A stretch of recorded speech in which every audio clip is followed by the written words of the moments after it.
बाबाजी महाराजंकर मृत्यु नाही, इच्छाधीन मृत्यु एवं तांको बार्धक्य ग्रास करने सबले युवक आओ कौन सी रोगग्रस्त नुहति। से हिमालय रे पहाड़ गिन बद्रीनाथ कैलाश मानसरोवर पहाड़ उपरे 14 जनक शिष्य सहित से परिक्रमा कर भी अच्छा। आपण मते देखा चेष्टा करंतु ना, आपण गभीर ध्यान करंतु। मु आपण सम्मुख उपस्थित होई आपण को दर्शन देवी। तुम्हें तुम पाखे पाखे अच्छी। I am always with you. Your heart is my home. मु तुम पाखे पाखे अच्छी। तुम्हें ध्यान कर ध्यान कर ध्यान कर। मु तुमको सबले निरीक्षण करुच्ची देखुची।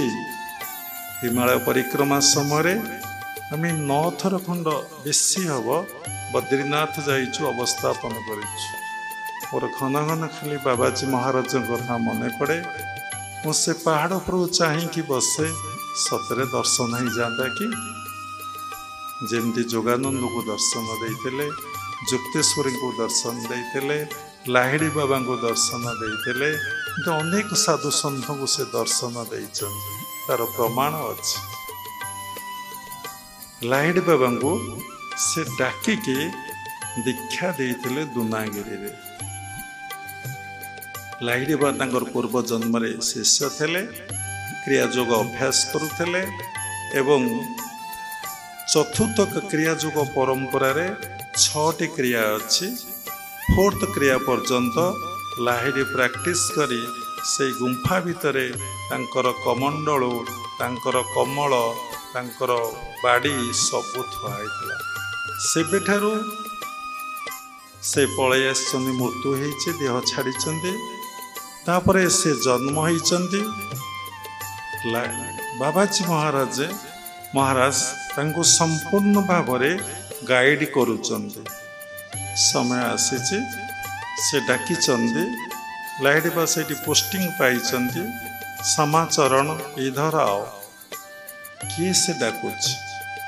3 थर डाक पर देखिले जने सन्यासी पहाड़ ऊपर बसिके डाकुछि। तापर से जाइचन्ति एवं एते चिन्हि पारुच? ये ना मु चिन्हि पारुना। सूर्यास्त समय मु चिन्हि पारुना। तांको मुंड ऊपर हाथ रखी देइछन। चिन्हि पारुच? हाँ मु चिन्हि पारुनी। आपण मोर जन्म जन्मांतर गुरु, मु आपण जन्म जन्मांतर शिष्य। कौन भूली जाइछ?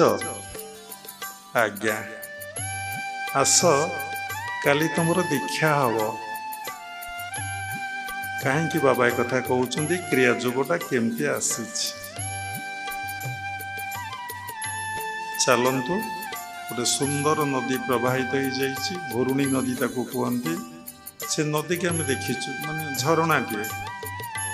एवं काली सकाळ होइछि से तांको कोन खाया को देइचंती। प्रबल छाड़ा होइछि। से नदी रे स्नान करचंती, सोईचंती, देह सुस्थ होइछि, उठिके आसचंती। तेणु दीक्षा आजिकल गोटे प्रहसन। दीक्षा नबाकू हेले बाबाजी महाराज कहिथिले 21 दिन गुरुकुल आश्रम रे रहिबो।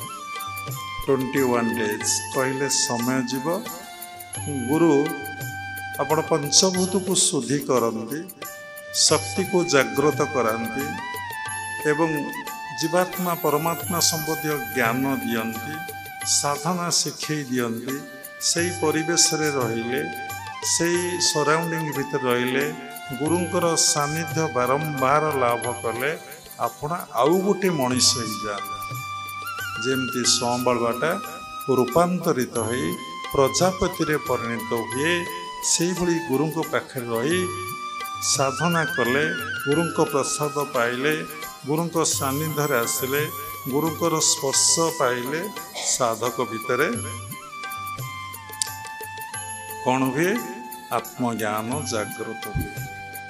तेणु वर्तमान समय एभली समय होइछि सकाळे जाई घंटाए 2 घंटा भितर दीक्षा नहीं केमिति आम आश्रम को आम घर को फेरी आसवा आश्रम नुहे आम घर को फेरी आसवा आ द्वारा आपणकर कौन हम कि परिवर्तन हम ताको धीरे धीरे कोहल करी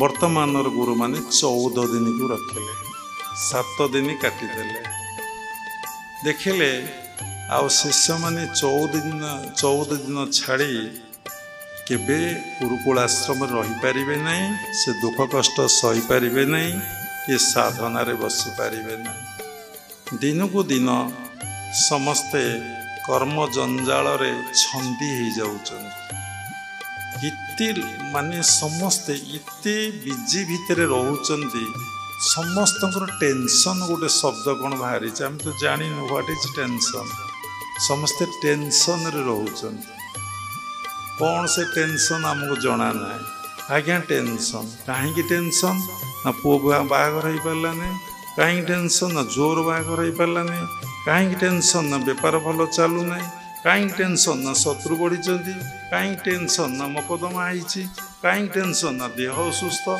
आर कज कौटी आर कारण कौटी तुमको देला किए किए टिके कौन कहीदेले इतने रिएक्शन पुणी कथारे मु आपन मर्डर करी कि आपन खराब लोक आपन कही पारले ना इतने प्रतिक्रिया होगला साथी साथी किंतु इतने व्याधिग्रस्त इतने टेंशन इतने प्रकार विपदर सम्मुखीन किंतु सेतिपई तो आदौ गोटे माने किछि चिंता नहीं व्यस्त नहीं किए देला कहीं टेंशन किए देला कहीं टेंशन किए आसला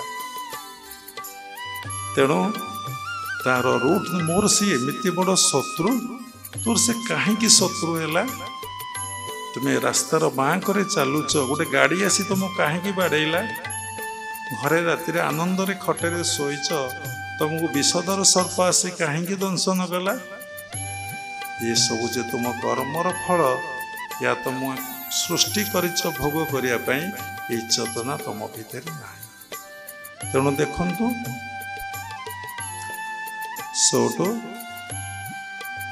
14 दिन रहा कथा आ 14 दिन रहिले नहीं गुरु माने देखिले आश्रम केमिति चलिबो शिष्यक पढ़िले आ कोठा बाड़ी हम बाबाजी माने टिके गाड़ी घोड़ा चढ़े सुना पिंधे टे देश विदेश फ्लाइट रे जीवे ना कि सेठू 14 दिन रु 7 दिन को नहीं आसिले देखिले 7 दिन भी आउ संभव 3.5 दिन को नहीं आसिले 3.5 दिन भी आउ संभव न दीक्षा आसीचु साथी साथी नबू साथी साथी घर को पड़े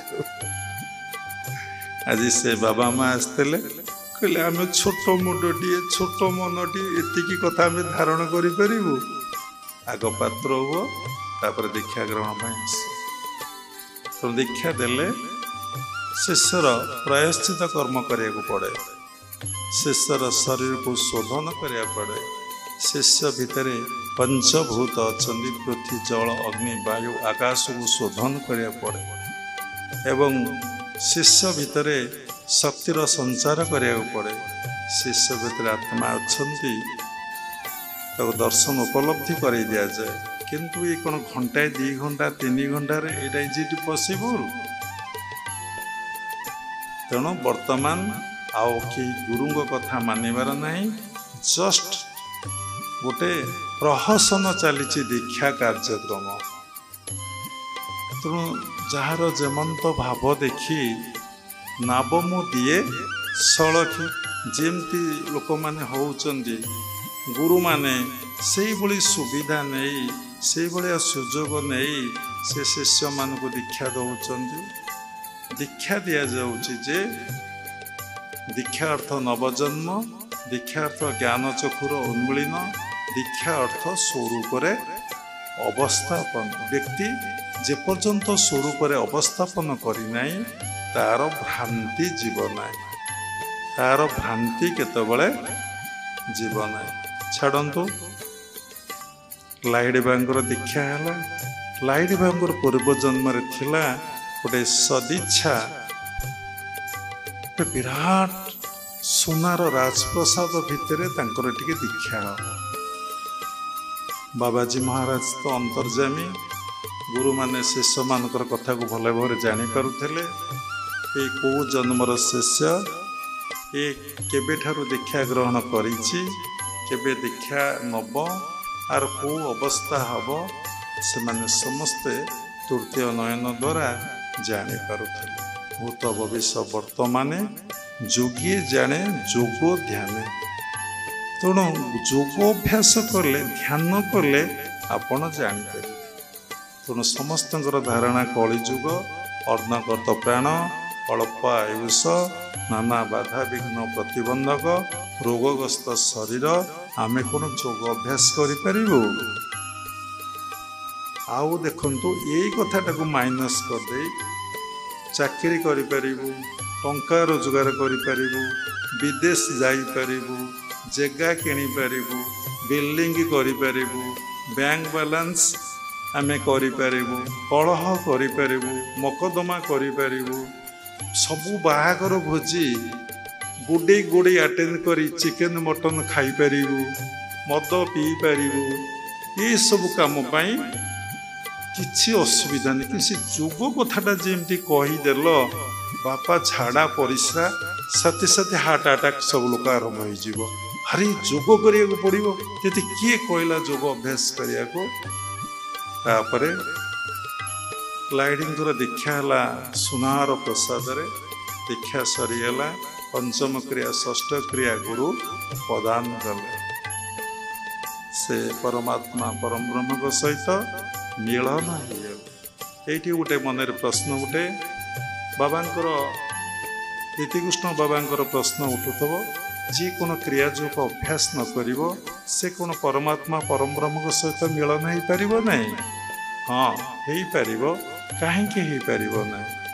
କିନ୍ତୁ ସେ କାହାକୁ କହିପାରିବ ନାହିଁ ଯେ କେମିତି ମିଳନ ହେଲା। କେମିତି ମିଳନ ହେଲା ସେ କାହାରିକୁ ବାଟ ଦେଖେଇ ପାରିବ ନାହିଁ।